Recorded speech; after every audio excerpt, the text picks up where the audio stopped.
Ikkita qo'yuvmidik. Mashalloh, tabriklayman. Bu birinchi bolangiz. Mana bu ikkinchisi. Mana bu patsientkamizda bizda 14 yillik birlamchi bepishlik, dastlabki turni vaqt turbi ochiq, lekin o'tkazuvchanligi qisman buzilgan.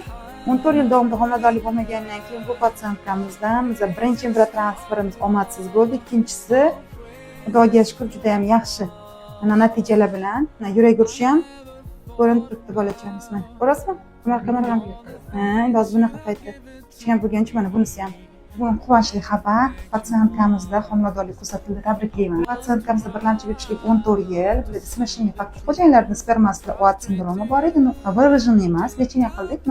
Trubalarda o'tkazuvchanlikda ozgina buzilish bo'lgani uchun bularni biz eko programmasiga oldik. 14 yil juda katta srok. Birinchi programmada bulardan 10 ta follikuldan bittagina kletka olganmiz. Qolgan follikullar pustoy bo'lgan. Ikkinchi programmada o'zini maxsus texnikamda bularga maxsus preparatlarni, tuxumdonlarni yoshartirish programmasini qildik. 2 oy dam berdim. Keyingi oyda tuxumdonlarning o'sishida 5-6 kun stimulyatsiyadan keyin sekin o'sdi.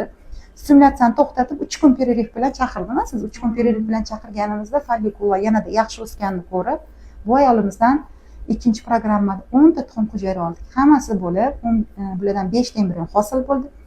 Birinchi embriotransfer omadsiz yakunlandi. Ikkinchisida yana qaytadan juda chuqur tayyorgarlik ko'rdik. 2 ta embrionni ekdik. Mana hozir 25-fevralda ekkan bo'lsak, bugun 24-mart. Hozir 2 ta chiroyli embrionlar, yurak urishlari bor. Alhamdulillah. Ilohim bu patsientimizni tabriklab qolaman. 9 oydan keyin qo'lingizga olib olish nasib qilsin. Tabriklayman. Yuzimiz yorug' bo'ldi. Siz homilador bo'lamanmi deb tabriklayman.